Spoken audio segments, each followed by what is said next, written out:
Clip, ठीक है, patient को एज मच लेस डिस्कम्फर्ट करें एज पॉसिबल, ठीक है। Then I will sound the uterine cavity, ठीक है, because it's not a gravid uterus, pregnant नहीं है। I will sound the uterine cavity to confirm the length of the uterine cavity, its position and flexion, ठीक है। एंटीवर्टेड है, रिट्रोवर्टेड है।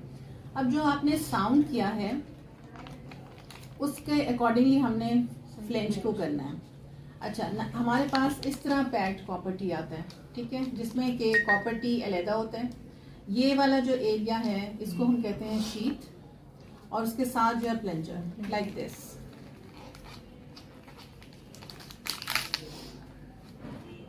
ठीक है। ऐसे कॉपर टी होता है। ये जो है ये शीट है, प्लंजर है, और इसके ऊपर ये देखिए मार्किंग्स हैं या ग्रेजुएशंस हैं, एंड दिस इज प्लंजर, ठीक है। अब इन ग्रेजुएशंस को जो आपने यूट्राइन कैविटी को साउंड किया है उसके अकॉर्डिंगली यहाँ पे इसका upper border of the flange should be at the level where you have measured the uterine cavity. Now there is a term used as loading the copper T. कुछ लोगों का some people belong to school of thought that believe कि आपने इसको इसके packet के अंदर ही load करना है, कुछ कहते हैं कि बाहर। आई बिलीव कि अगर आपने कंप्लीट एसेप्टिक मेजर्स कर रहे हैं, बिकॉज अंदर लोड करना थोड़ा सा डिफिकल्ट होता है, सो आप बाहर निकाल के ग्लविंग आपकी हुई हुई है, तो आपने इसके शीट के अंदर जब डालते हैं, दिस इज अपर बॉर्डर मैंने 6 पे डाल लिया। आई एज्यूम कि मेरे 6 पे ही उसकी मार्किंग आई थी। और उसके बाद this is called as loading of the copper T.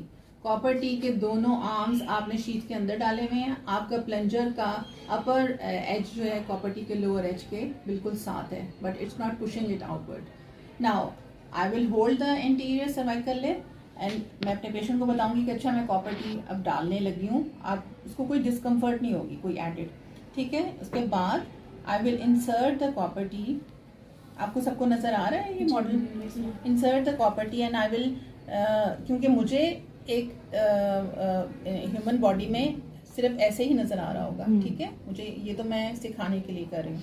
सो आपने कहाँ तक लेके जाना है? So that the upper border of the flange it touches the external os, ठीक है, and that will be the level, जबकि आपका copper T will be as close to the fundus as possible.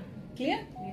Now I will stabilize the plunger, ये plunger है, ठीक है, stabilize the plunger with my left hand, and I will hold the sheath in my right hand and I will retract the sheath on the plunger. मैंने push नहीं करना, ठीक है, push करने से परफोरेशन हो जाएगी। प्लंजर को मैंने स्टेबलाइज किया हुआ है और शीथ को मैंने रिट्रैक्ट कर लिए। कैन यू सी वहां पे फंडस के ऊपर कॉपर टी खुल गई है, ठीक है।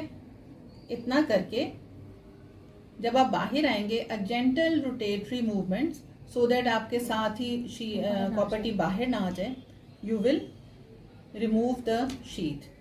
नाउ आपने ये वो इंटरवल IUCD है जिसपे कि थ्रेड बाहर होता है।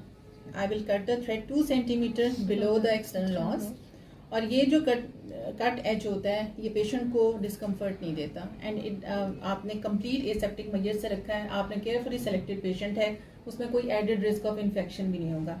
उसको कट कर देंगे। I will remove the speculum, I will remove the sponge holding forceps, I will help my patient in dressing up, और उसके बाद I will do the documentation. उस पर आप डेट लिखेंगे, पेशेंट को बताएंगे कि उसको कब दोबारा आपने देखना है। आप उसको आफ्टर हर नेक्स्ट साइकिल एक दफ़ा एग्जामिन करने के लिए बुला लेंगे आफ्टर 1 मंथ। उसके बाद एनुअल चेकअप के लिए कर सकते हैं, ठीक है। और whenever she wants to remove her copper T she can, ठीक है।